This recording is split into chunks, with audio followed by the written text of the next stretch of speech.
तो आज हम सामाजिक विज्ञान कक्षा 10वीं में 30 अंक कैसे लाना है, इन अध्यायों की एक योजना बनाए जिससे कि हम 30 अंक आसानी से ला सकते हैं।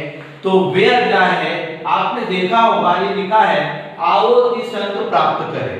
पास होने के लिए मात्र 25 अंकों की जरूरत होती है, लेकिन हमारे 6 अध्याय ऐसे हैं, 3 अध्याय और 3 अध्याय, टोटल 6 अध्याय ऐसे हैं जो 30 अंक प्राप्त कर सकते हैं।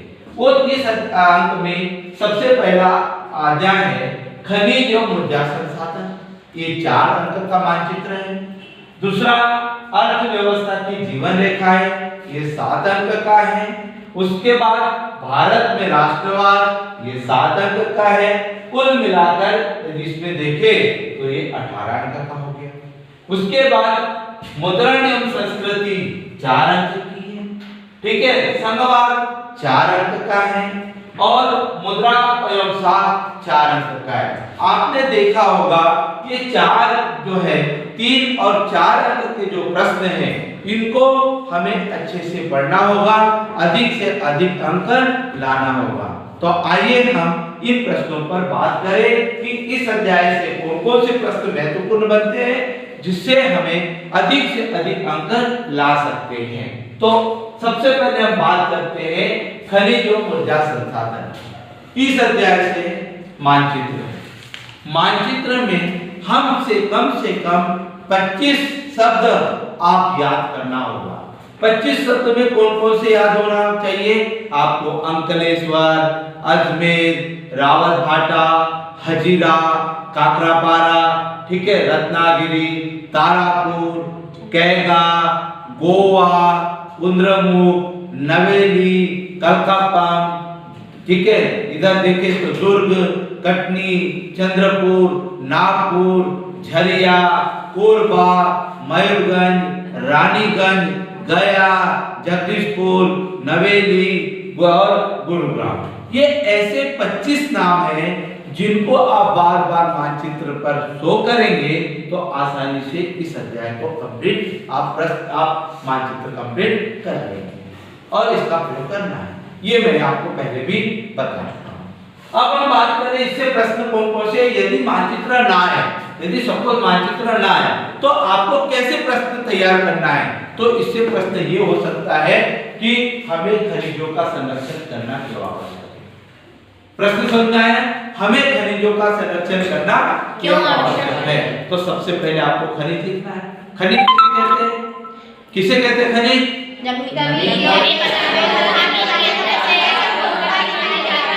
वे पदार्थ जमीन के अंदर से खोदकर निकाले जाते हैं, उसे खनिज कहते हैं। अब खनिजों का संरक्षण करना क्यों आवश्यक है? निम्न कारणों से आवश्यक है। पहला, यदि हम देखें तो पहला, खनिज बनने में अधिक समय लगता है, ठीक है। इसका दोहन अत्यधिक हो रहा है, ठीक है, इसका दोहन अत्यधिक हो रहा है। कुछ खनिज समाप्त हो गए हैं, इसीलिए हमें खनिजों का संरक्षण करना चाहिए। दूसरा प्रश्न ये बनता है कि इसी अध्याय में बहुत आएगा, तो दूसरा कि सौर ऊर्जा का भविष्य उज्जवल क्यों है। आप प्रश्न नोट करते रहिएगा, मैं जो बता रहा हूं वो प्रश्न इस अध्याय के कि सौर ऊर्जा का भविष्य उज्जवल क्यों है। अब उत्तर लिखेंगे कि सौर ऊर्जा सूर्य से होने वाली ऊर्जा को सौर ऊर्जा कहते हैं। अब इसका भविष्य निम्न कारणों से उज्जवल है। किस कारणों से उज्जवल है? सौर ऊर्जा आसानी से प्राप्त होती है, ठीक है। यह क्या होता है? सभी जगह प्राप्त होती है। इसमें किसी प्रकार के धन की आवश्यकता नहीं होती, कम धन की आवश्यकता होती है, ठीक है। और इसमें प्रदूषण हो गया। फिर आता है परंपरागत ऊर्जा के स्रोत और गैर परंपरागत ऊर्जा के स्रोत। परंपरागत प्राचीन स्रोत है, तो गैर परंपरागत आधुनिक। परंपरागत स्रोत में कोयला, पेट्रोलियम है, इसमें क्या है? सौर ऊर्जा है, पवन ऊर्जा है, ठीक है। परंपरागत स्रोत में प्रदूषण अधिक होता है और गैर परंपरागत में प्रदूषण नहीं होता। इस अध्याय से आप 3 प्रश्न आप ये याद तैयारी कीजिएगा और मानचित्र अध्याय कंप्लीट, आपको 4 अंक फाइनल मिल जाएंगे। 4 अंक। चलिए अब अगला अध्याय है अर्थव्यवस्था की जीवन रेखा है, ये 7 अंक का अध्याय है। इससे आने की संभावना हो सकती है 1 अंक वाला 1 आ जाए, 2 अंक वाला 1 आ जाए और 3 अंक वाला या 4 अंक वाला 1 आ जाए। अब प्रश्न क्या आ सकता है? तो 1 अंक वाले में तो आपको सरल वाले आएंगे, 2 अंक में क्या आएगा? तो इसमें 4 शब्द है। कौन कौन शब्द है? आप नोट यदि दिमाग में आए तो 4 शब्द है, परिवहन, संचार, परिवहन, संचार और आयात और निर्यात। 4 शब्द से बना है पूरा अध्याय। सीधा पूछा 2 अंक में क्या क्या पूछा जा सकता है?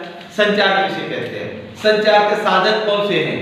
परिवहन किसे कहते हैं? परिवहन के साधन किसे कहते हैं? आयात किसे कहते हैं? आयात वस्तुओं के नाम लिखो।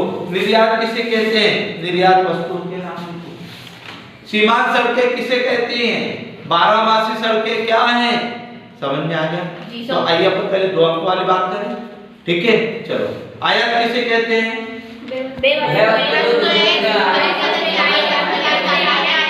निर्यात किसे कहते हैं? संचार किसे कहते हैं? परिवहन किसे कहते हैं? सीमांत सड़कें किसे कहते हैं? 12मासी सड़कें किसे कहते हैं? कंकड़, पत्थर, सीमेंट से बनाए जाते हैं। एक प्रश्न आएगा स्वर्णिम चतुर्भुज को समझाइए। तो स्वर्णिम चतुर्भुज का संबंध किससे है? सड़कों से। और ये 6 लेन की सड़कें है। कितने लेन की है? 6 लेन की सड़कें, उसे स्वर्णिम चतुर्भुज का। ये 2 अंक वाले प्रश्न में। लेकिन 3 अंक वाले प्रश्न में क्या आएगा? देखिए, परिवहन किसे कहते हैं? परिवहन साधनों को समझाइए। संचार के साधनों ने, ठीक है, दुनिया में क्रांति लाई, समझाइए। आयात और निर्यात में अंतर लिखिए, समझ में आया? तो यदि परिवहन, सबसे बढ़िया सरल प्रश्न कौन सा है इसमें? परिवहन। यदि परिवहन आया तो पाई चार्ट बनाइए। पहले परिवहन के साधन 3, स्थल परिवहन, जल परिवहन, वायु परिवहन। जल परिवहन, स्थल परिवहन को भी 2 भागों में बांट दीजिए, सड़क परिवहन और रेल परिवहन। जल परिवहन को भी 2 भागों में बांटिए, आंतरिक परिवहन और वायु परिवहन। वायु परिवहन कर दीजिए। फिर उसके उदाहरण लिखिए। आप बहुत अच्छा सा पाई चार्ट तैयार कर सकते हो और ये प्रश्न कंप्लीट हो जाएगा। संचार के साधनों ने, संचार किसे कहते हैं ये लिखना है और उसके साधनों के बारे में। ये अध्याय कंप्लीट हो जाएगा 7 अंक। चलिए, उसके बाद आता है भारत में राष्ट्रवाद। भारत में राष्ट्रवाद में सबसे पहले हम बात करेंगे कि भारत में राष्ट्रवाद के 7 अंक आना है। कितने अंक आना है? 7 अंक आना है। और 7 अंक कौन से हो सकते हैं? क्योंकि 1 अंक का 1 प्रश्न आएगा, 2 अंक का 1 प्रश्न आएगा और 4 अंक का 1 प्रश्न आएगा। अब 1 अंक में कोई भी ऑब्जेक्ट ला सकता है। साइमन आयोग कब आया था? 1928 को। रोल एक्ट कब लागू हुआ था? 1919। जलियांवाला बाग हत्याकांड कब हुआ था? 13 अप्रैल 1919। दांडी यात्रा कब हुई थी? 12 मार्च 1930। ठीक है, ऐसे प्रश्न आपको कभी भी आ सकता है। जलियांवाला बाग हत्याकांड कौन से शहर में हुआ था? अमृतसर में। क्लियर? चंपारण आंदोलन किसने चलाया था? गांधी ने। बागा मालिकों के खिलाफ। काला कानून किसे कहते हैं? रोलेक्स को काला कानून। ये कलकत्ता लगभग क्लियर है। अब 2 अंक में आ सकता है सीधा कि 2 अंक में क्या आ सकता है? साइमन आयोग क्या था? तो लिख दो, साइमन आयोग क्या था? साइमन नाम के व्यक्ति ने, एक अंग्रेज था और उन्होंने आयोग बना था, उसे साइमन आयोग कहते हैं। ठीक है। असहयोग आंदोलन को क्यों वापस ले लिया गया? इतना साया तो लिखोगे कि असहयोग आंदोलन को वापस क्यों लिया? किसके कारण? चोरी करने के कारण वापस ले लिया। 4 अंक में यदि प्रश्न आए तो प्रश्न बनता है कि प्रथम विश्व युद्ध के प्रभाव लिखिए। क्या क्या प्रभाव होते हैं? प्रथम विश्व युद्ध कब हुआ था? 1914 से 1918 तक। इसके निम्नलिखित प्रभाव हुए। पहला प्रभाव क्या हुआ? जबरदस्ती। दूसरा प्रभाव भारत की आर्थिक स्थिति खराब हो गई। तीसरा प्रभाव भारत में बेरोजगारी फैल गई। भारत। चौथा प्रभाव भारत में भुखमरी फैल गई। पांचवा प्रभाव की बीमारियां फैल गई। ओके, प्रश्न कंप्लीट हो गया। दूसरा प्रश्न आता है जलियांवाला बाग हत्याकांड पर टिप्पणी लिखो। आता है जलियांवाला। अब टिप्पणी के 4-5 बिंदु याद रखो। कब हुआ था जलियांवाला बाग हत्याकांड? उसके बाद क्यों हुआ था? क्यों हुआ था? क्योंकि क्या हुआ था इसमें? भारतीयों की आम सभा चल रही थी। कहाँ चल रही थी आम सभा? बाग कहाँ था? अमृतसर में। गोलियां किसने चलाई? जनरल डोनाल्ड ने। किसने सूचना दी थी? हंसराज ने। कौन मारे गए? बच्चे लोगों ने बनाई। इसीलिए इसको जलियांवाला बाग हत्याकांड के नाम से जाना जाता है। दांडी यात्रा। दांडी यात्रा को किस नाम से जाना जाता है? नमक आंदोलन। दांडी यात्रा को नमक कानून के नाम से जाना जाता है। दांडी यात्रा कब हुई थी? 12 मार्च 1930 को। किसने चलाई थी? गांधी जी ने। कैसे चलाई थी? पैदल यात्रा। कहाँ से कहाँ तक पैदल यात्रा की थी? साबरमती आश्रम से दांडी तक। दांडी क्या है? समुद्र के किनारे गांव। कितने किलोमीटर यात्रा हुई थी? 112 किलोमीटर। कितने लोग भाग हुए थे? 79 लोगों ने भाग लिया। 79 लोग भाग लिया था। और इस तरह से गांधी जी ने नमक बनाकर दांडी यात्रा हो गया। 3 प्रश्न हो गए।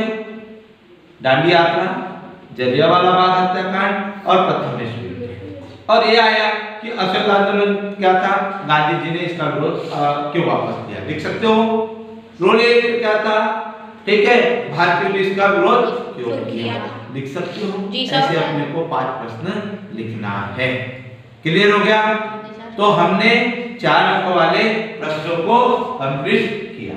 Okay, thank you.